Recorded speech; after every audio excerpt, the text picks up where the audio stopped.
Good evening, Tiger. Thank you for joining me tonight for the Fireside chat. And just as a reminder, if you miss anything, don't worry. We are recording this chat and it'll be posted on the city's YouTube channel. So if you want to go back and review it, or you just want to, have something that bores you to sleep tonight, feel free to rerun it on the YouTube channel. I have a couple of updates that I want to provide to you and ask that you start submitting your questions in the chat box. That will help us queue them up and be ready to start answering them as we receive them. So the first thing I have to share is just a huge announcement, and that has to do with the fact that I was contacted by Mayor Bubanek from Tualatin and Mayor Gibson from King City and Mayor Shirato from the city of Durham, and they have collectively decided that they're going to become one city, and they want to be referred to as South Tigard, is what I heard from them. And Beaverton Mayor Lacey Beatty informed me that they wanted to be now referred to, and we're going to be changing their name to North Tigard. And Lake Oswego has decided to become East Tigard. And I support all of this. I think it's great, and I'm very excited about it. If you're confused right now, just remember what day it is. Let's move on to a couple of announcements. Late Night in Tigard returns next Wednesday night. Third straight year. I want to invite you all to join us for a live watch party on Facebook and YouTube next Wednesday, April 7th at 6 p.m. So we've got a great session planned with the entire council participating and mayor walking and lots of fun stuff. So also want to make sure that you know that at the library, starting Monday, April 26th, we are going to start to have limited in-person services at the library. And when you visit the Tigard Public Library, you're going to need to be wearing your face coverings, and social distancing will also be required. And you're also going to have to follow all posted and verbal instructions. Kind of sounds like the rules for being on an airplane. Got to follow all the uniformed crew members' directions.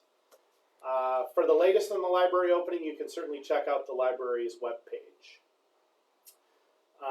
Let's go to your questions at this point. It is a couple minutes in, so I hope we've got some questions that are being submitted.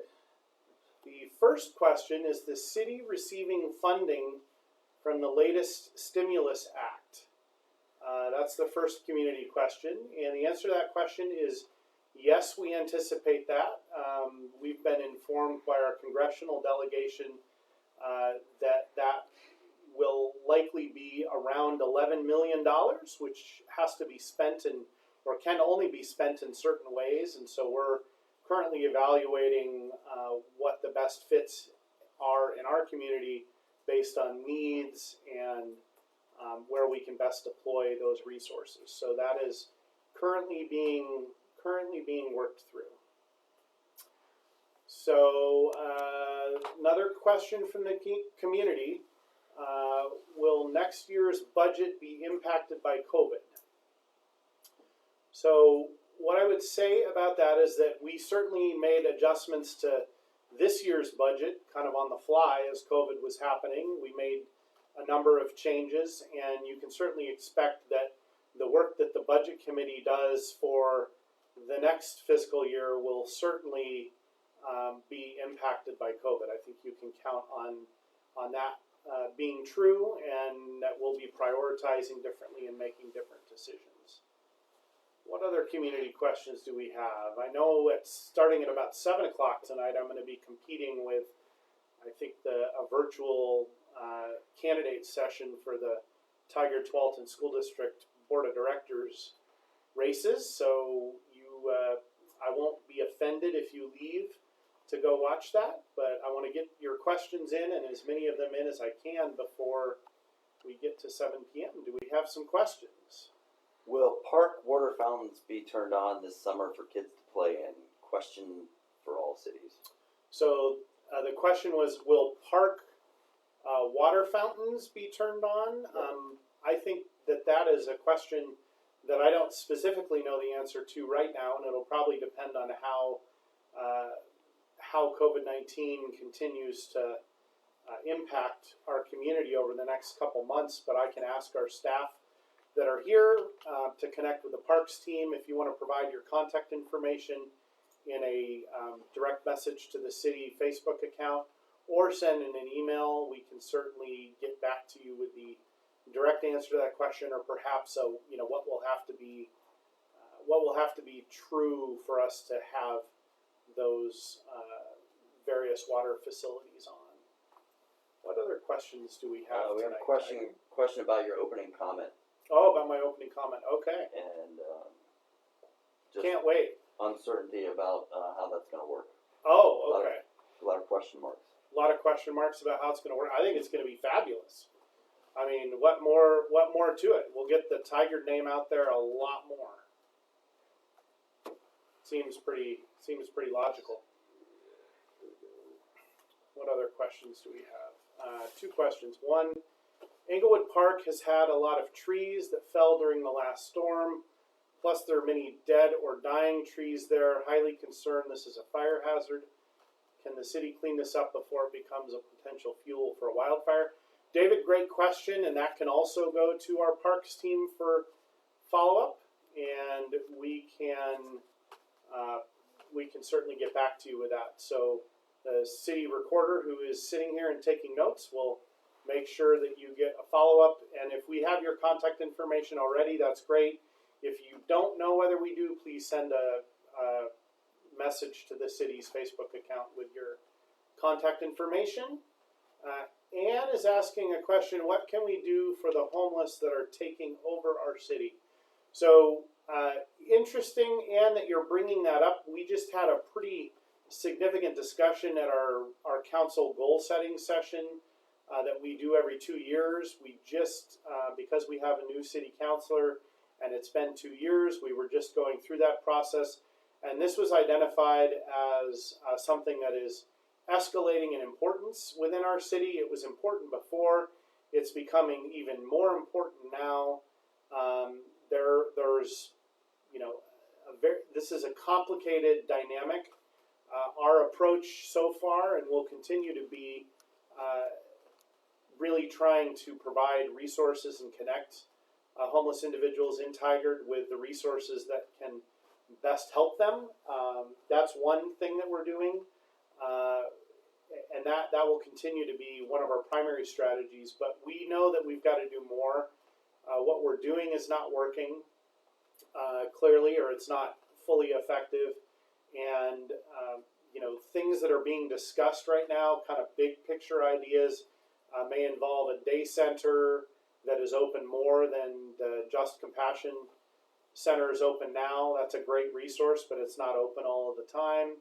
And it also doesn't provide evening shelter services. So those are some of the things that we're doing. We continue to organize and lead a community conversation around homelessness and trying to help our community more broadly coordinate our actions, and that's continuing to move forward. There's also some things region-wide that are going to be starting in the next 6 to 12 months because we passed, as a region, we passed the homeless services measure that provides resources and wraparound services for homeless individuals. And we're actually pretty excited about that, and believe that it's going to be a game changer. Per capita, it's the largest amount of money that's ever been raised for that type of an effort via a tax in the entire United States, and we're excited about that. I didn't actually know that until recently. Some regional leaders pointed that out. So we're trying to do what we can as a region and then as a city. Had another question. What is the city doing to address climate change? Another topic that got a lot of attention at our goal setting session. this is an area that I feel like, and I brought this up when I first became mayor, that I felt like we were behind some cities and needed to really start to accelerate our work and conversations around climate change. There are some, there's a whole bunch of good examples of cities that are leading more proactively on this right now that I'm hoping that we can learn from and try to use as much of their work to jumpstart our work on climate change. The city of Milwaukee and the city of Beaverton both have, I think, done an effective job on climate action in the last couple of years and are just frankly a little bit ahead of us. So we've got a lot of work to do. There's a lot of opportunities. I mean, technology is changing rapidly, and I'm just excited about what that may mean, from electrification of our fleet, which, by the way, is cheaper. There may be a higher upfront capital cost, but generally speaking now, electrification of many vehicles ultimately saves money. I've been pushing the city, I'll just be honest, I've been pushing the city leaders on that a little bit with some of our most frequently driven vehicles. There are certain large pieces of equipment that probably are not going to be electrified anytime soon, but there's others that, there's very fast vehicles now that have 300-mile ranges on a charge. Those are the kinds of vehicles that we need to be looking at, and that's just one area of climate change. I don't want to minimize climate action and what efforts the city needs to take and just take it to vehicle electrification only, but it is an example. Let's see, David is asking, is the location for the new city hall set? Seems like a missed opportunity not to place it at rundown Rite Aid Value Village Mall. Would bring new energy, more visibility, and foot traffic to downtown. So David, you're suggesting that, at least what I'm getting out of that is that is an area that you'd like to see redeveloped and is an opportunity that's ripe for redevelopment. I would agree with you about that. Whether or not that would become the site of the city hall is quite another question, because the city already owns more land in downtown than we need. And anytime we're talking about, taking a private property from a private landholder, which is what that would be right now, the Rite Aid and that center are not owned by the city, we have to be able to explain why we are compelled to do that for a public purpose. And right now we wouldn't be able to demonstrate that because we already have 13 acres in downtown, which is 10 acres more than we actually need if we had our city hall set up in a more dense way. Let's see, Mark has a question. How soon can development begin at the city's new park off Roy Rogers Road and Lasich Lane? So Mark, that's a great question, but a complicated answer. And it right now that space is not even within the urban growth boundary, that future city park site. So that's the first step, and something that we as a city don't have complete control over. Metro would have to add that property into the urban growth boundary for us to be able to develop it as a city park. So that's the first step, and I have communicated both to our Metro Councilor, Garrett Rosenthal, and also Metro Council President Peterson, our desires for that to happen, and that we think that would be a good idea, but I have not, there's not an immediate plan to make that happen, and they can't just wave their wand and make it happen. There's a lot more that goes into adding land to the urban growth boundary. Cindy, have you heard anything on when the Tigard Senior Center might open? I have not, but that's an excellent question and one that we can have staff get back to you on. So Carol, I take it we'll get that question down. Cindy, if we don't have your contact information, please send a message into the city Facebook account now, and we'll make sure that you get a response. Becky, kudos to Tigard for the 3-wheelers that check water meters. Okay, I'm assuming that's referring to the very efficient little carts that our water meter readers use. They are certainly efficient and small, so that's good. They also cover a lot of territory. So, Becky, I'm glad that you appreciate those. We have a question about updating everyone on the Public Safety Advisory Board. I think the most interesting news there is that the Public Safety Advisory Board had a very robust plan for themselves on what they want to tackle as far as topics and timing, et cetera. Very aggressive, I would say.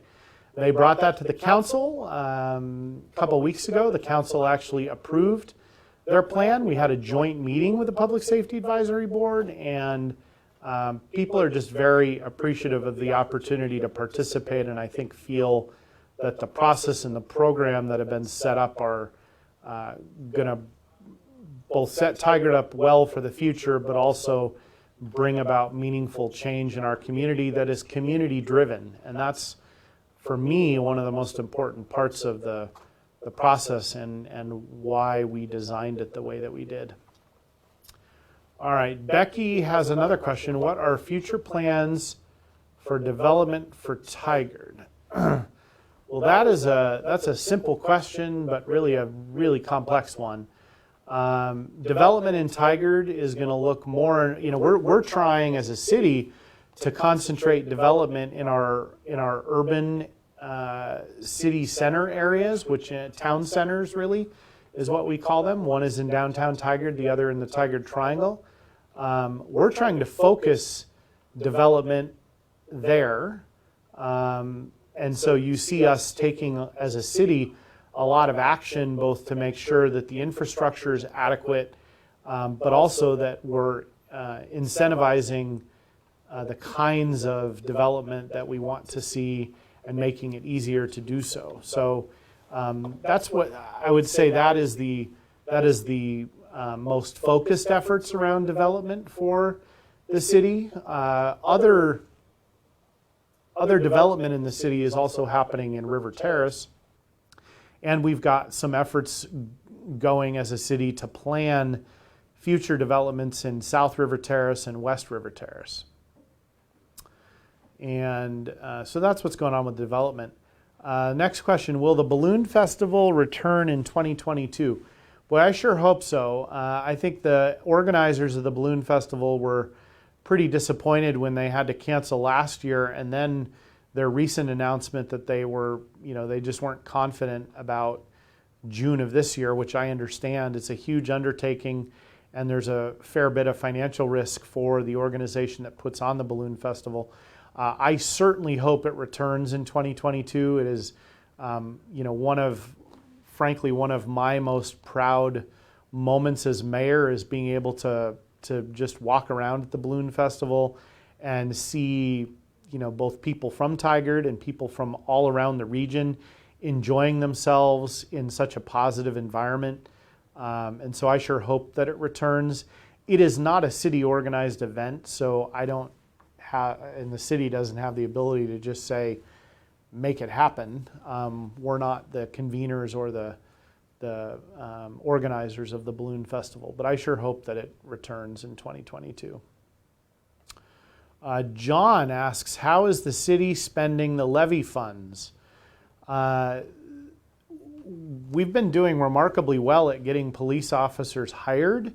There's been, if you're watching the news, there's been some opportunity to hire officers that maybe were not working in jurisdictions where they felt as supported, and so we've had some opportunity there.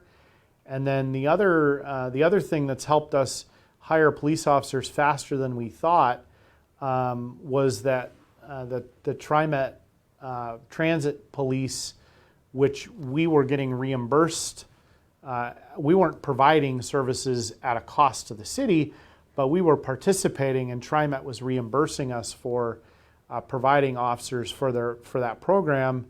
That, after a reevaluation and what has gone on with transit in the last 6 to 9 months, our police chief, Kathy McAlpine, made a decision to reallocate or reuse those officers in our patrol areas. And in the future, we may again participate in the transit police program, but we really, for the most part, aren't now.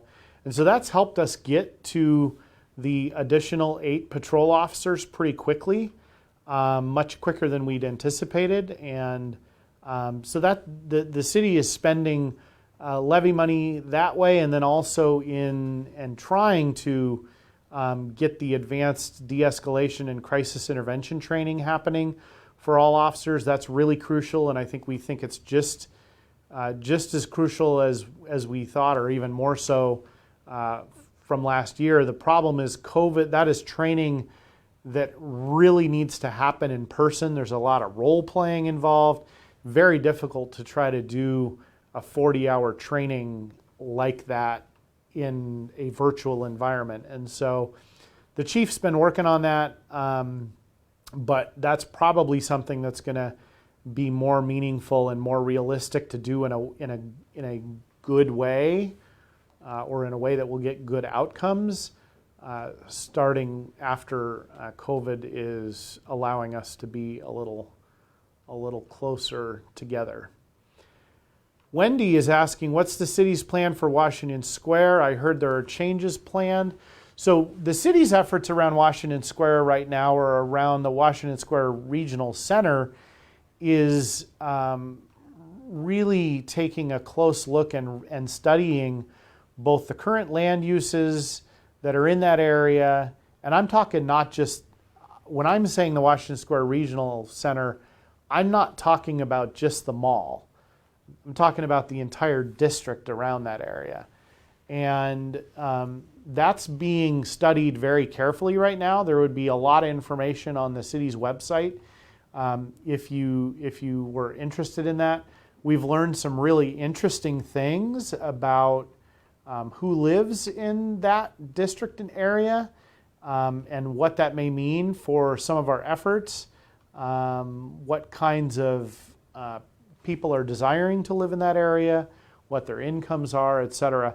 On the Washington Square campus itself, the owners of Washington Square, Macerich is I think it's a real estate investment trust that owns Washington Square. They have development plans for the Sears site that are in that area, that I think they've reevaluated the speed at which they want to do some of that based on COVID. And people are just less. If you're a business leader and you're looking at spending millions of dollars, COVID is certainly something that is causing you to reevaluate. How much you might go at risk for things, and how aggressive you might be in timing. So I actually don't know exactly what their timing and plans are, but they certainly expect to have some, exciting redevelopment happening in the mall proper area. And then we have lots of exciting things that we're interested in around the entire area. Brad has a question. Are there any 4th of July activities planned this year? Great question, Brad. And I did speak with the organizer of the fireworks in Tigard. Again, that is not a city organized or conducted activity. We participate and help by donating police officer time and things like that, and help support it financially. But we're not the only support, and we're not the organizers. So I have not heard what the final decision is. We were talking, when I was talking with the organizer, we were really discussing alternatives. We were pretty confident that putting the thousands of people that we normally put at the high school on the field was not going to be an option this year. and we just couldn't be confident about it. But we want to have, and I think it's important to have some sort of a celebration. So we were trying to figure out how to make that happen in a safe way, and I think the thought was, at a minimum, will likely be, or the organizers will likely be lighting off the fireworks as normal, but it will, there will not be an organized event that has face painting and, cotton candy and all that kind of stuff at the high school, like is typical. So that's what we're trying to figure out, how to do it safely. And, that's been tricky the last year on a variety of fronts. So July 4th is no different. Jamie is asking, have arrests been made in the Tigard riot? So I want to make sure I'm careful about the words I'm using here. That was the question that was asked. I will say that, it certainly was an event that started as a peaceful protest. Some of the behavior and actions that ended up happening at Tigard City Hall, where there was, I think, $100,000 worth of damage done. I think the police department did declare it a riot, so I just want to clarify, when I'm using that word, I'm referencing that and not necessarily stating that the entire activity was a riot. Arrests have been made. More arrests have been made. There's been a number of, actually a press release in the last couple weeks after an indictment, and a number of people were arrested after being identified and indicted by a Washington County grand jury. That information is available from the Tigard Police Department website and the press release information. There continue to be active investigations to identify more and apprehend more individuals involved. But I think that the total number of arrests is climbing, and the commercial crimes unit in the police department has worked pretty hard at that, and used all of their available resources and skill to try to identify and apprehend individuals responsible. Amber, any advice on where or how I can get the COVID vaccine? It's hard to navigate all the info. Amber, I think your comments about the COVID vaccine will resonate with virtually everyone that's been trying to locate a vaccine and schedule one. And I think a couple things I'll say. One is, it's becoming pretty clear to me that in the next 3 to 4 weeks, and particularly as the state is opening up to everyone, that the vaccine availability is continuing to dramatically increase. And I think in the next month, you're going to be seeing COVID vaccines being administered in your own doctor's office and all over the community. Now, with that said, that's not really what your question is. More, I take, is like, how can I get a vaccine now? I'm assuming, based on the question, that whoever's seeking a vaccine currently meets the criteria to receive one. And if so, the convention center site where I'm volunteering and administering, I've probably administered somewhere between 500 and 1,000 vaccines myself now in my 7 or 8 shifts. I'm starting to lose count. That is a site where there's a high volume. I know there's a large volume of vaccine being administered on the Nike campus that the city of Beaverton and Tualatin Valley Fire and Rescue are running. A bunch of the local pharmacies are also running events. Summerfield has hosted a couple of events. And I want to thank really the local pharmacies, particularly Safeway, Albertsons, CVS, and Walgreens, for helping to make those events happen, because they really have stepped up and helped make local community events happen. All right, Max has a question. that is similar or the same as one that was asked earlier. Have the cops we paid for been hired yet? And if not, then why? So the answer I provided earlier, first of all, just say that the vast majority of them have been hired now. So I think that makes the if not, then why question sort of not relevant. And we can get the exact numbers. I actually think this information is on the police transparency website, exactly how many have been hired. But I think it's, of the 8 patrol officers, I believe the number that have been hired is either 7 or 8 now. I'm seeing the staff in the room shaking their head, yes. I knew it was at least 6, and then I believe the chief had made a couple of conditional offers and moved people forward in the last couple months. So the vast majority of them, if not all, have been hired. They may not have quite started yet, or not every single one of them. But I talked earlier about how we were able to accelerate the hiring faster than we'd expected. And just to recap that, it had somewhat to do with the availability of police officers from other jurisdictions that were maybe not feeling as supported in their community or wanting to make a change. And then also our chief's decision to, as things were changing with the transit police and TriMet, to make a decision to bring our officers that had been funded by TriMet and working on the transit police program back into our system and using, the only way we can afford to do that is by using the levy funding and putting them on patrol. And so that also, I think that was probably 3 officers that were, I'm going to use now in air quotes, hired that way.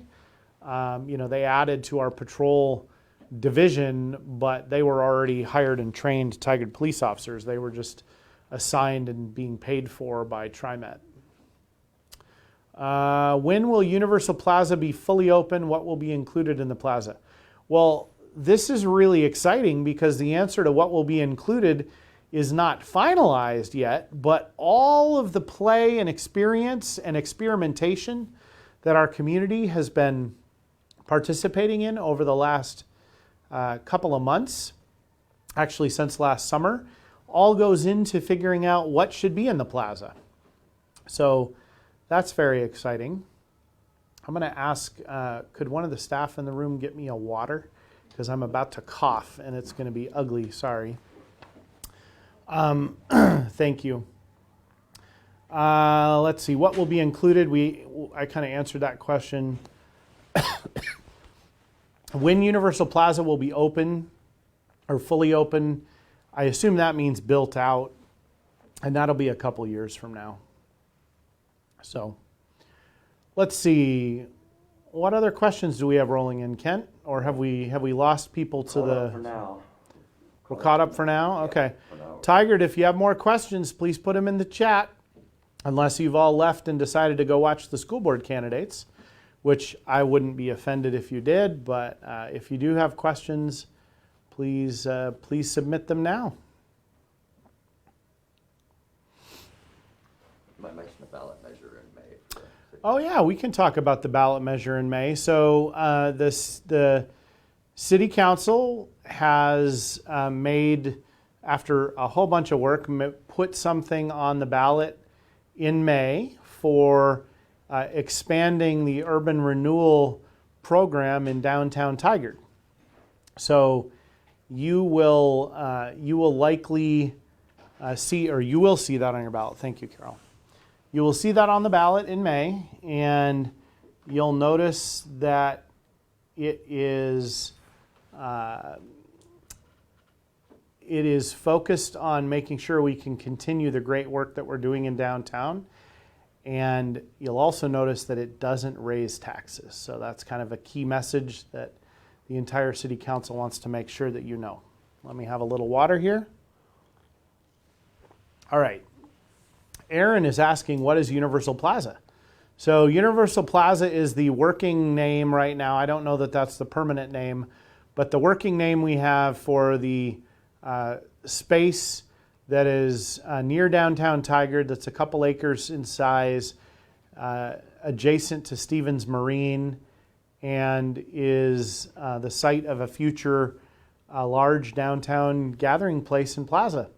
And we're really excited about what the opportunities are for us in that area. And going back to the question someone asked about what will be included, I think under all the plans and schemes, a splash pad is included.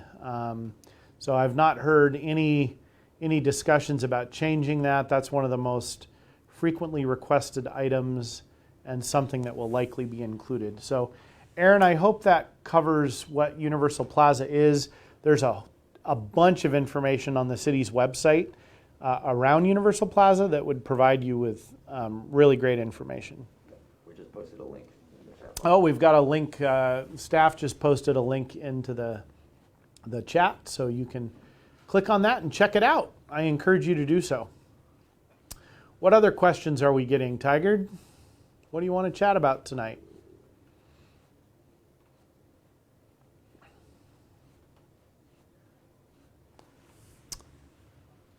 Otherwise, I will say thank you for Aaron appreciates your answer and says that she'll check out the Universal Okay. Plaza site. Excellent, Aaron. Thank you for that. I'm glad that worked for you.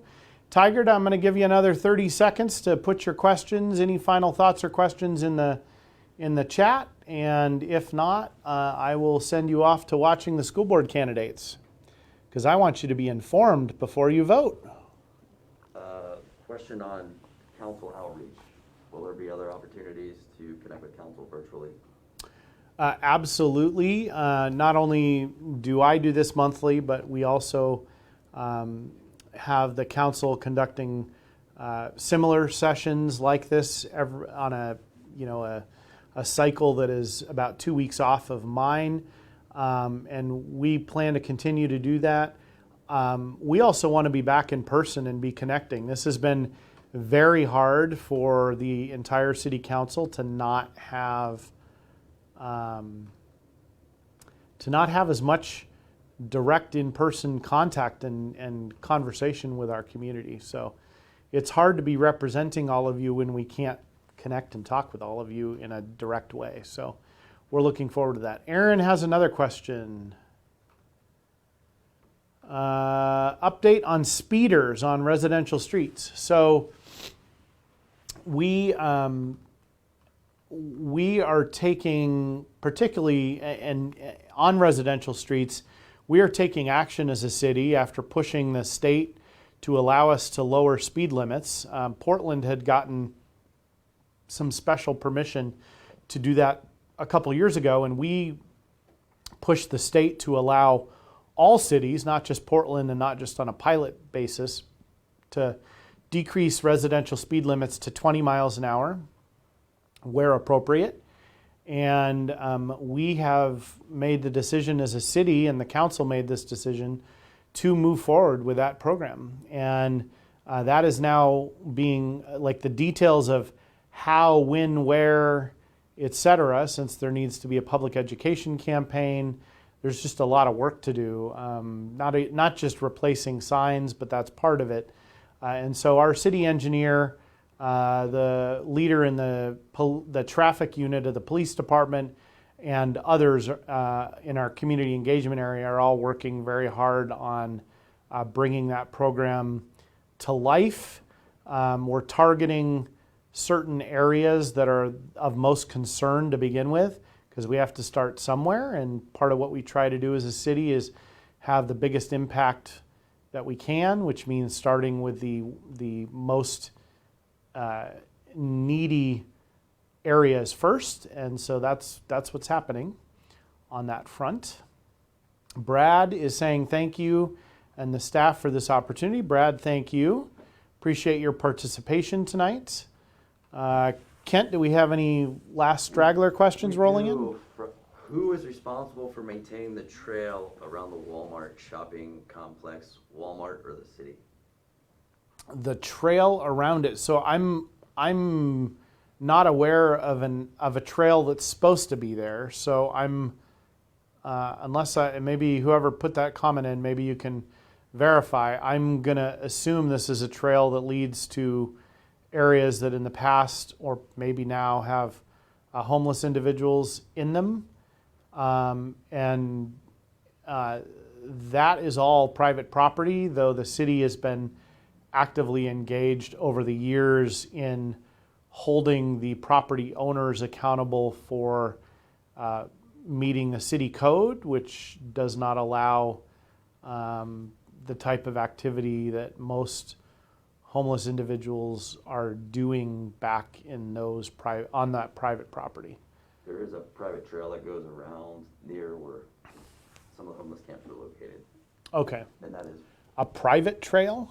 to Walmart. It's not a city. It's a sidewalk. Yeah. I see. Oh, it's a sidewalk. I'll have to go check that out. Yeah.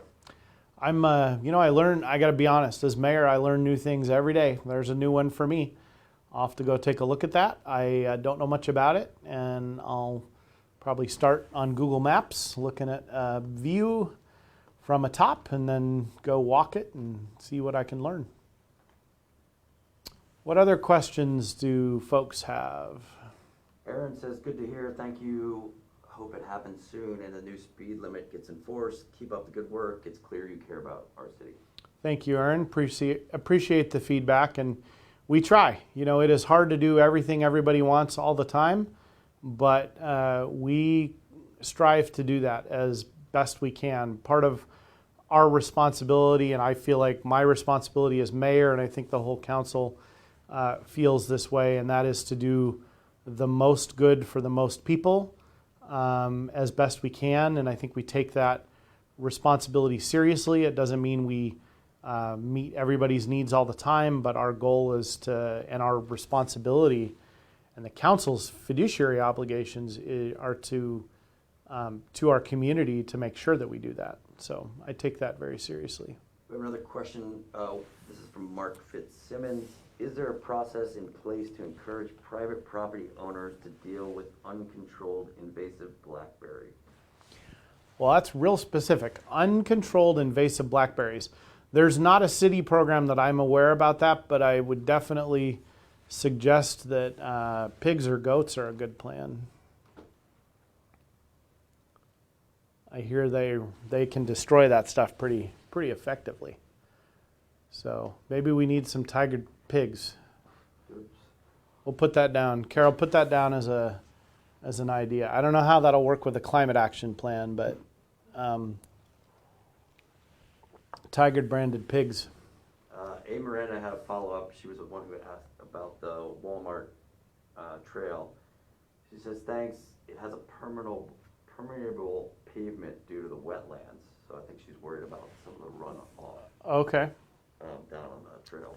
So staff, I'm going to ask that we put the questions about that trail kind of together and get them over to appropriate staff. I don't know whether that's going to be community development staff or park staff, whoever can best answer those questions and get some specifics back to the individuals who are asking about that, partly because I don't know much about it, as I just demonstrated my ignorance, and I don't know the details of this. And when I hear the word trail, I usually am thinking about a public facility. So I'm just curious, like, what the purpose of this is and where it goes and all those kind of things. Maybe you can have the staff copy me on it so I can learn from them. What other questions or comments? Come on, Tiger, you've been too easy tonight.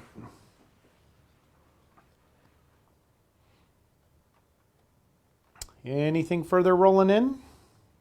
Caught up right now. Yep, got it all. All right, Tiger, you got 20 seconds, and then we're offline if I don't hear any more questions.